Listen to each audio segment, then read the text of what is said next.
Hello everyone, welcome back to Cozy Corner Planting. My name is Chelsea, and in today's video, I'm going to be sharing with you what you should be doing as a beginner gardener to plan your 2025 vegetable garden.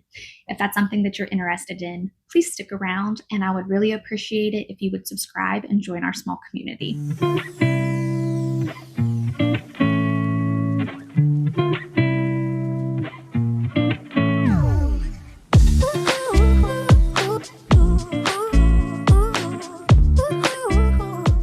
First thing that you should be doing to plan your vegetable garden is picking what you want to grow and buying your seeds. This can be a very overwhelming step because as a brand new gardener, you want to grow absolutely everything. And I would recommend to you to pick things that you know that your family and you will eat regularly, things that you use in recipes, things that you eat fresh for snacks. And that will really help to control some of that overwhelm. To start, all of us get addicted to buying seeds and end up with way more than we will actually ever be able to grow. This step requires a lot of research. You want to make sure that you're picking seed companies that are reputable and reliable. I made the mistake last year buying seeds from a random seed company off of Amazon, and what I meant to buy were sweet banana peppers, and I ended up growing some kind of spicy chili pepper. So I missed out on that harvest last year because I got seeds from somewhere that wasn't the most reliable. This step also takes a lot of research to figure out what conditions your plants need to grow. For example, are they cold tolerant? Are they heat loving? How much space do they need? How much fertilizer is required? How much light is required? And those types of things. This is information that you can find on the internet, YouTube. You can find it on the back of the seed packets and even on the seed websites as well. I've already done a video on all of the seed varieties that I am planning on growing in 2025. So if you're interested in that, I will link that below. The next thing that you want to do in your garden planning is to pick your equipment and buy your equipment. And the essentials when starting seeds indoors are seed starting trays, some seed starting potting mix, some fertilizer, and also grow lights. And in my case, I also went ahead and bought my grow pots that I would be growing in outside. That's my preferred method for growing. And I went ahead and got 27 and 10-gallon grow pots. So it doesn't take a lot of money to get started with starting seeds. You do want to make sure that you're getting good quality materials. I made the mistake last year of buying a kit for seed starting that included the seed trays. It was self-watering pan with a wick to water from the bottom, and it also had a humidity dome and grow lights. And I started majority of my seeds with that method last year. And what I found were my seedlings were not very healthy. They were getting very leggy. They were turning yellow. They were reaching for light because the lights weren't strong enough. So that's a really important thing, is to make sure that your grow lights are the appropriate wattage and lumens that your plants will need to thrive. And I really could have saved myself a lot of extra money and time last year if I would have just gotten the better quality materials. Now, I still am using those seed trays this year, and I do really like them because of the self-watering aspect, but you don't have to have that with your seed trays. Any seed tray, you can get pans and water from the bottom. Hello, Editing Chelsea here. I thought it would be very helpful to show you guys my seed starting setup and the actual equipment that I use to get my seeds started. So I have my little miniature greenhouse, which I bought. It is absolutely not necessary to start seeds. I have two cats who eat any indoor plants, so I got this to protect my seedlings from them. These are the seed starting trays that I mentioned that I bought last year that are self-watering. They have the humidity dome with the lights on the inside, and the seed tray with the inside water, like self-watering reservoir. And Here I have these little 4-inch planters, which I have used to up pot a lot of my seedlings. And these plastic 10 by 20 watering trays, that's what I use them for, is to bottom water my plants once they get into containers like this. And then these are my grow lights. I have the Schlux from Amazon. They came in a 2-pack, very decently priced. And I also have some fertilizer, organic fertilizer. This is the Espoma. I also have some Alaska fish fertilizer. And I've been using the Espoma organic seed starting mix. And additionally, you could use a heating pad.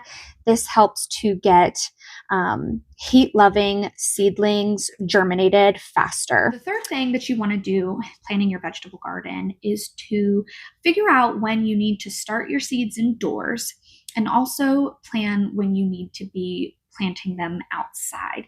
This requires knowing your growing zone, and I'm in West Virginia zone 6B.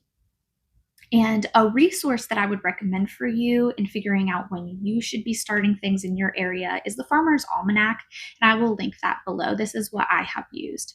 And I just went ahead and wrote down on my notepad here every type of plant that I'm going to be growing and when they are going to be started, seeds indoors, and when they will be planted outside.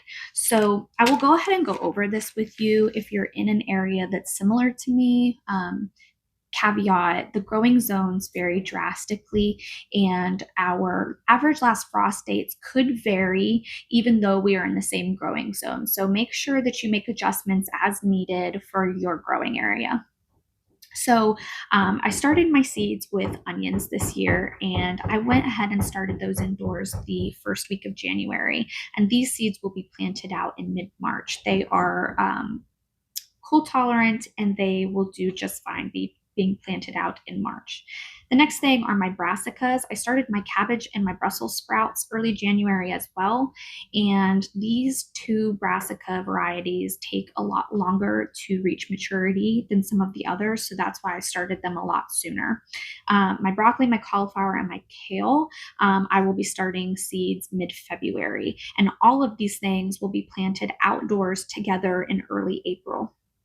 Your brassicas are cool tolerant plants, and they do not like a lot of heat. They will bolt and go bad if they are in high heat situations. So the goal is to harvest these late spring, early summer. My beets and my peas, I will be direct sowing outside in early April. My lettuce, I will be starting indoors in late February and planting out in early April. These are things that do also enjoy cool temperatures, and they will bolt and go bitter if they are exposed to too much heat. So now we're getting more into our heat-loving plants, and that is your peppers, your eggplants, your tomatoes.